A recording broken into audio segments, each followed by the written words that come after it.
Bom, nosso seminário é sobre programação linear inteira e eu vou falar um pouco sobre os tipos de programações inteiras que existem, que são a programação inteira pura, a inteira mista e a inteira binária. A programação linear inteira pura são aquelas em que o domínio das variáveis devem ser os inteiros positivos. O formato desse tipo de programação vai ser igual ao que a gente está acostumado da programação linear normal, que a gente aprendeu até agora, com os mesmos tipos de restrições, sujeito à minimização, à maximização do mesmo jeito. A única diferença é o domínio das variáveis que vai mudar, só vai aceitar valores maiores que zero e inteiros. Já a programação inteira mista, ela vai ter o conjunto de variáveis contínuos aqui e vai ser adicionado um segundo conjunto de variáveis y aqui no domínio dos inteiros positivos. Então vão ser dois conjuntos distintos, um aceitando apenas valores maiores ou iguais a zero, contínuos, e o outro apenas valores maiores ou iguais a zeros inteiros. Já a programação inteira binária vai ter o mesmo formato, porém o domínio vai ser diferente. Só vai ser aceito valores 0 e 1 para as variáveis. Elas não vão poder aceitar nada diferente disso. Esse tipo de variável é usado quando se quer tomar decisão do tipo verdadeiro ou falso, sim ou não, vai ou não vai. Por exemplo, um carro se ir para algum lugar ou não. Um objeto está numa bolsa ou não. Então não tem como ela estar meio fora, ou ela está ou não está. Então seria para esses tipos. E lembrando que aqui eu coloquei a mista como os contínuos, os tipos de variáveis na mista com as contínuas maior ou igual a zero e as inteiras maior ou igual a zero, mas poderia ter, por exemplo, as contínuas maior ou igual a zero e as binárias juntas. Por exemplo, no lugar do y aqui fosse do tipo binário, ou seja, tendo mais de um tipo de domínio aqui já é considerado misto, não necessariamente esses dois tipos aqui. Poderia ser, por exemplo, esse e junto com a do tipo binário, já seria misto.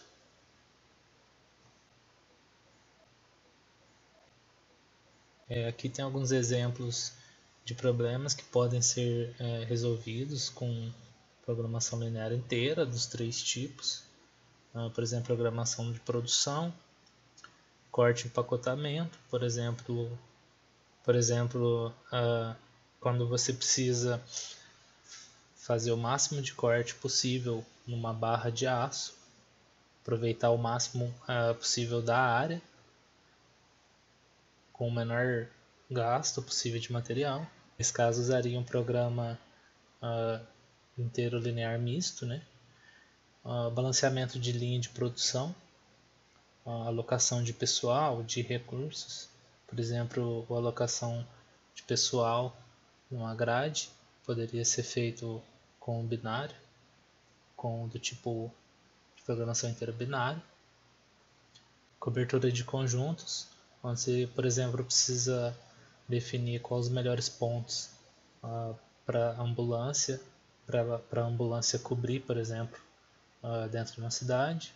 Roteirização de veículos, quais são as melhores rotas, com o menor custo de combustível possível, com minimização de gastos, e na parte financeira, investimento de capital, investimento em carteira, esse tipo de problema. Bom, sou Wesley, eu vou falar sobre um método para a resolução de problemas de programação inteira, e esse método se chama Branch and Bound. O que significa? Esse método ele parte do princípio de dividir a região de soluções iniciais a partir da solução original relaxada. O que isso quer dizer?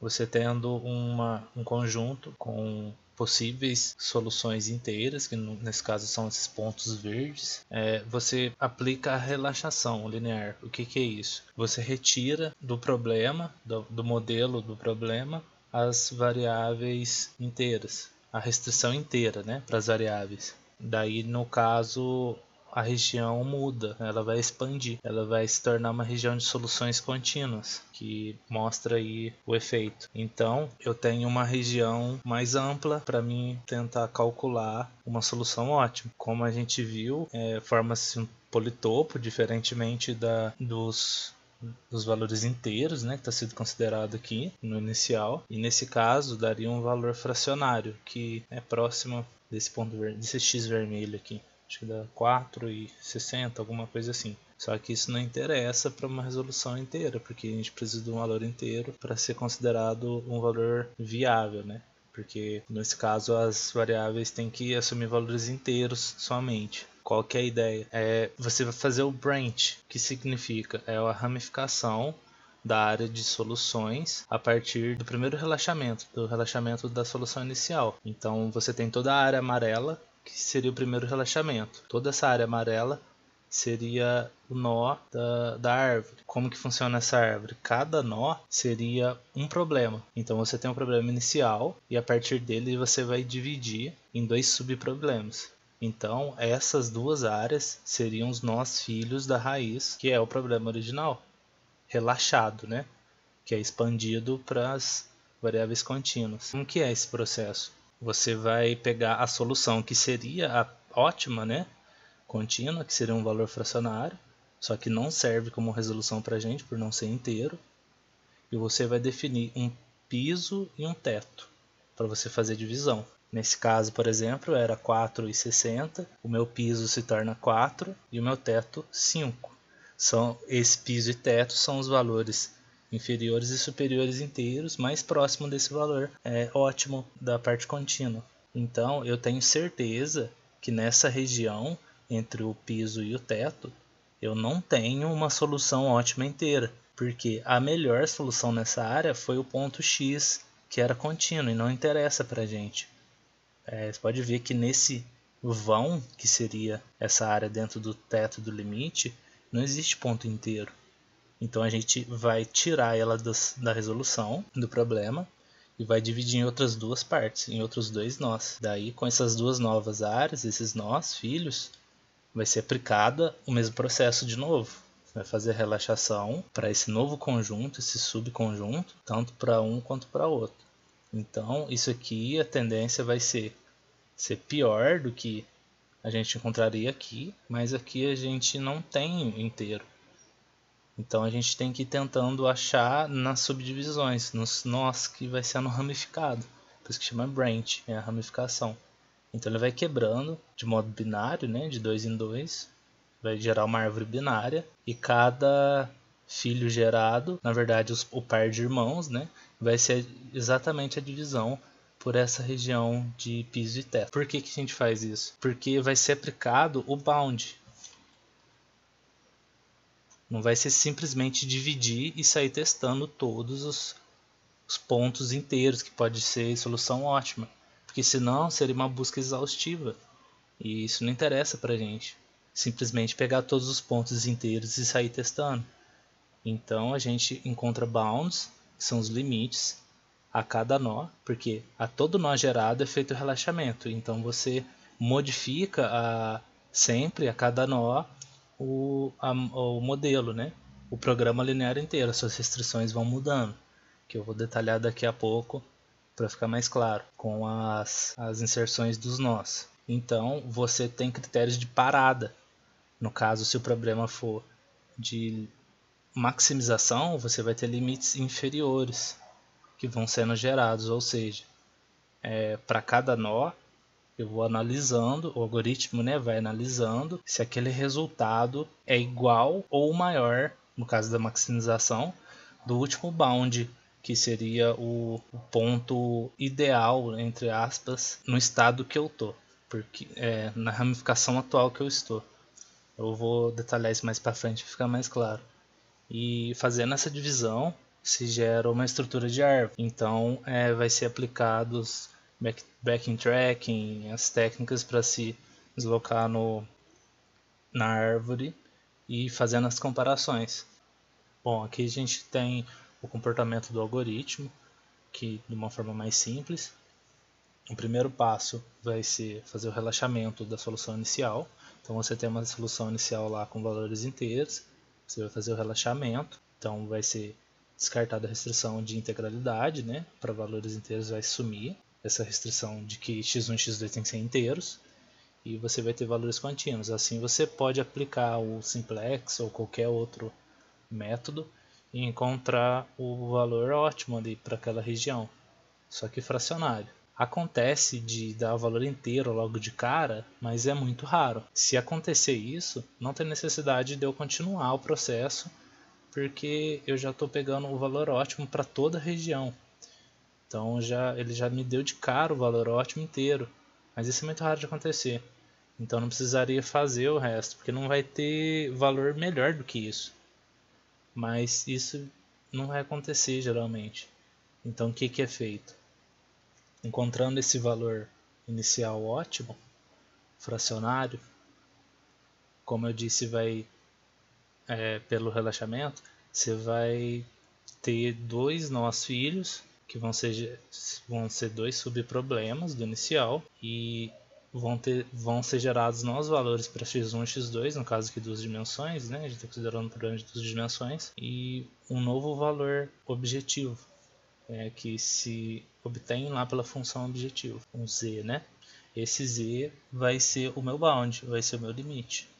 Então você vai fazer isso para o par de filhos que foi gerado aqui da raiz. O algoritmo vai analisar se essa solução é inteira. Se essa solução for inteira, o que isso quer dizer? x1 e x2 que foi gerado para esse filho, que é um novo problema, certo? Então vai dar valores diferentes, porque é uma região diferente cada filho. Ele vai analisar se x1 e x2 forem inteiros, ele vai colocar essa solução, esse ponto, como um candidato para ser o meu valor escolhido como ótimo inteiro, certo?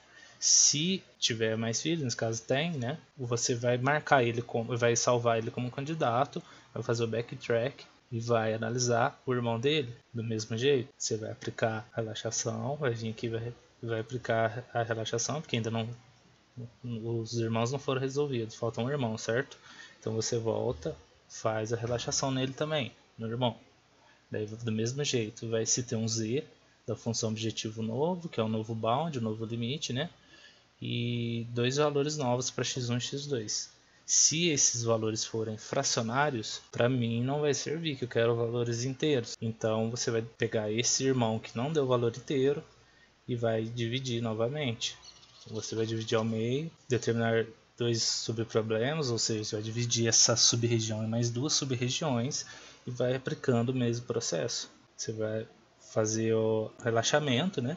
E vai fazer a mesma análise, vai gerar o z na função objetivo, vai gerar novos x1 e x2 e vai testar, é inteiro? Se for inteiro, ele vai salvar esse valor e vai comparar com aquele primeiro, o irmão lá da primeira ramificação, vai ver qual valor é melhor perto do bound do primeiro.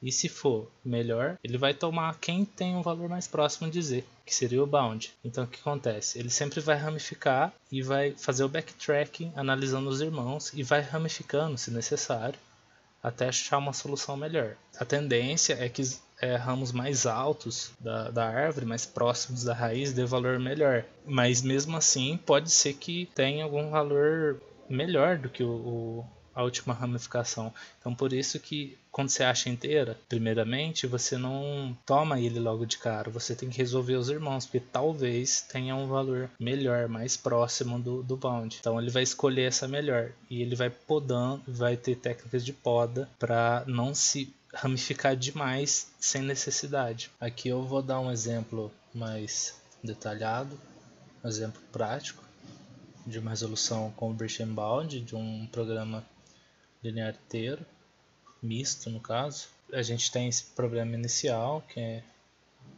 problema com restrição de inteiros. A primeira coisa vai ser feita, como eu tinha dito antes, é o processo de relaxamento ou relaxação. vai ser retirado essa restrição de x1 e x2 serem inteiras, para eu ter uma região contínua e poder achar o ponto ótimo. Feito isso, a gente tem o primeiro encontro de ponto, né? A primeira resolução, que dá o valor fracionário para x1 e x2. A gente pode ver que logo de cara já não deu um valor inteiro, então vai ser necessário ser feito o processo de branch and bound. Como eu tinha dito, se desse o valor inteiro, já teria a poda por integralidade, ou seja, já daria um valor ótimo e não precisaria de continuar o processo de ramificação. Como o valor é fracionário, a gente vai aplicar o processo de branching. Vão ser divididos em duas regiões, o problema inicial, a região inicial, como eu tinha dito, vão ser divididos a partir de um teto e de um piso. Eu estou tomando aqui no caso arbitrariamente, foi escolhido o valor 1.3, que eu não estou colocando nenhum critério aqui de escolha, mas isso pode ser otimizado dependendo do que é o problema na vida real, para ser encontrado um valor melhor, para ser, na verdade, ser escolhido um valor melhor. Eu escolhi 1.3 arbitrariamente, mas dependendo do caso na vida real, eu poderia ter uma tendência a escolher 3.3, por exemplo. Quem seria o piso? Seria o 1 no caso, e o teto seria o 2. E como eu tinha dito antes, aquela região menor, né, vai ser menor que o piso, e a região maior vai ser maior ou igual ao teto. Então, pensando graficamente, seria aquela quebra da solução inicial em duas regiões. Feito isso, a gente aplica novamente o relaxamento para a região da esquerda. Foi encontrado com o método de resolução linear, um simplex, por exemplo, foi encontrado esse valor aqui de ponto ótimo, certo? O que acontece? Esse nó filho aqui é um subproblema do inicial, então ele possui as restrições lá do início, fora tirando a dianteira, né, porque foi relaxado, essa que sai, e se é adicionado a essas restrições o valor de restrição x1 menor ou igual a 1. Então já é um outro problema para outra região aqui. Do mesmo modo para a região à direita, acima do teto. Então esse processo vai se repetir sempre para cada nó. Então vamos quebrando em vários subproblemas. Nesse caso, nesse primeiro, foi aplicado o processo e se encontrou o valor inteiro. Então aqui eu tenho um candidato, aqui eu já tenho um candidato. E o valor do ponto ótimo, o z, o bound no caso, né, o limite, deu 11.8. Esse é um problema de maximização, né, como eu mostrei aqui, maximização. Então esse é um valor de limite inferior, ou seja, todos que vierem depois vão ser comparados com ele para ver quem é o melhor.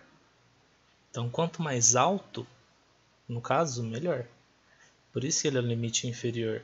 Todo mundo que der menos que isso vai ser pior que ele, porque eu estou tentando maximizar, ou seja, aumentar o valor resultante na função objetivo.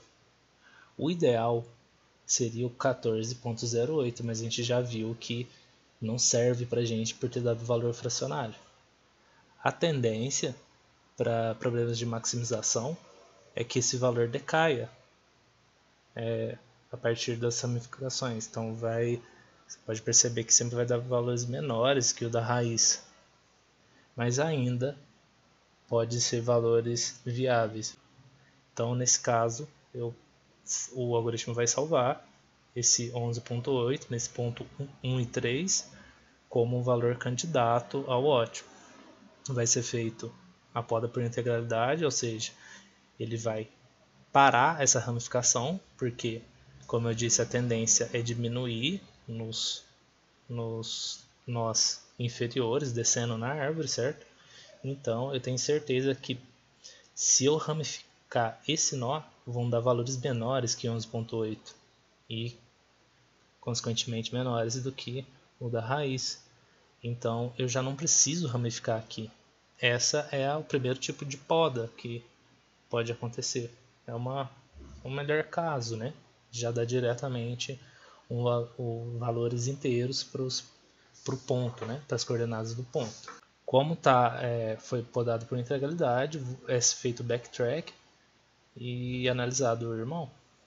Do mesmo modo, vai ser aplicado o relaxamento, a relaxação, e aí varia do algoritmo, pode ser usado simplex, porque gera politopo, certo?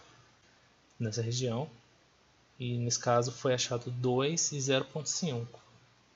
Como eu tenho um valor fracionário aqui, eu tenho que ramificar. Então, esse subproblema vai derivar mais 2 subproblemas. O mesmo processo de piso e teto vai ser aplicado para eles. Escolhendo aqui o 0.5, tem um piso de 0 e um teto de 1. São os inteiros mais próximos desse valor que eu tomei de referência.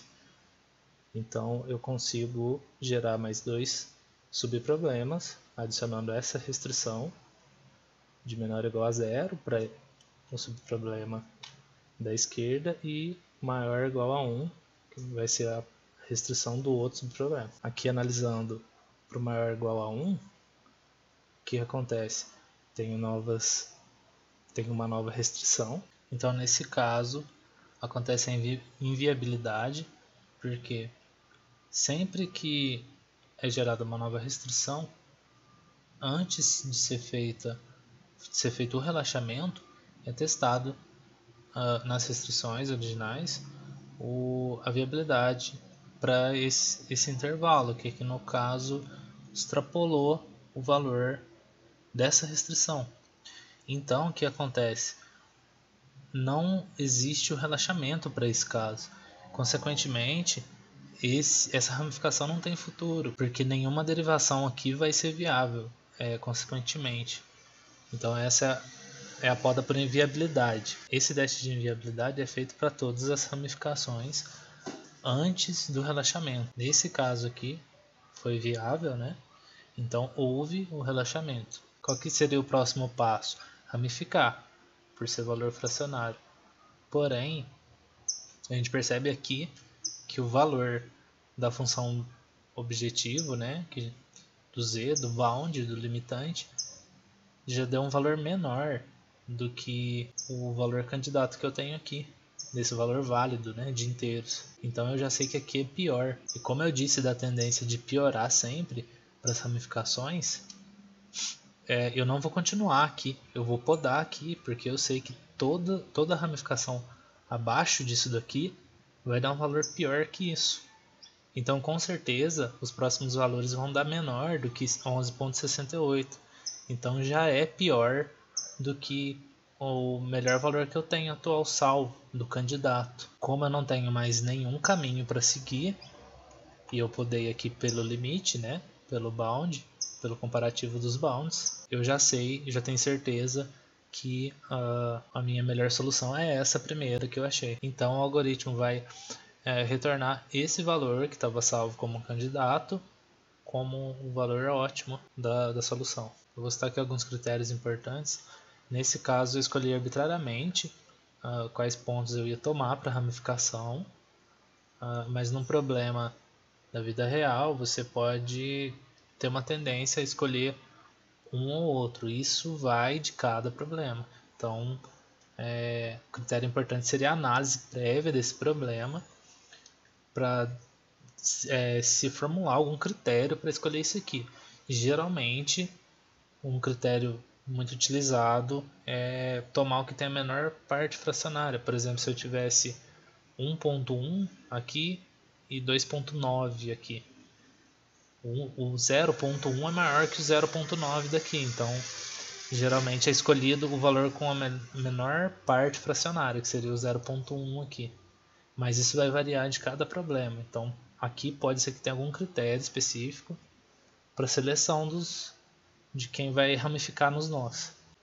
Outro critério importante é a estratégia de ramificação, porque eu exemplifiquei ramificando de 2 em 2, gerando uma árvore binária, mas que é o mais comum, mas não necessariamente precisa ser ramificado de 2 em 2, porque eu tomei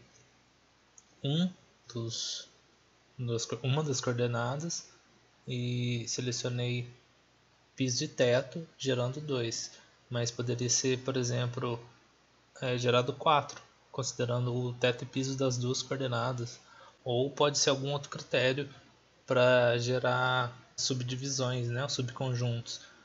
Mas isso vai variar, vai depender muito do problema real, então são critérios que variam dependendo do caso. Outro critério importante são as heurísticas, por exemplo, a escolha de um limitante inferior melhor, inferior no caso da maximização, né? Então, aqui o limitante inferior foi tomado pelos valores de z, os valores da função objetivo, mas nada impede que eu crie uma heurística de acordo com o meu problema, para o algoritmo já iniciar com um valor ajustado para o limitante inferior, por exemplo. Você já começa com um z prévio. Então pode ser criado um critério, né, uma heurística para o limitante, tanto o inferior como para o superior, no caso se o problema for de minimização. Então você já tem um filtro maior para os limitantes. Outro critério importante são as formulações. Por exemplo, a gente usou aqui no caso o relaxamento e sem nenhum outro critério, apenas gerando o politopo, né, do relaxamento linear, mas poderia ter algum outro critério para ser formulado esses subconjuntos. Um exemplo poderia ser com o uso de corte de plano ou algum outro método matemático que gere uma formulação mais forte para se atacar problemas mais especificamente. Vale citar aqui outro método que ele é derivado do método Branch and Bound. Ele funciona da mesma maneira, só que ele é adicionado uma etapa de corte antes da ramificação dos subproblemas. Qual que é a ideia disso? É aplicar cortes nos politopos antes da ramificação, para que exista um limite superior mais apertado, entre aspas, ou seja, para que se chegue o limite superior mais próximo do valor ideal de z, né, do limitante da raiz.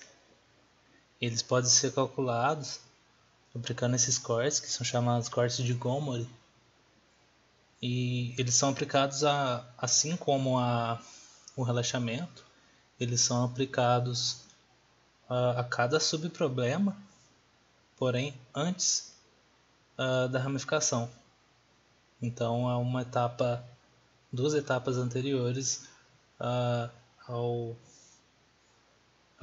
processo de relaxamento, e ele tende a ser bem mais eficiente. Hoje em dia é um dos métodos mais eficientes para se calcular programação linear do tipo inteiro.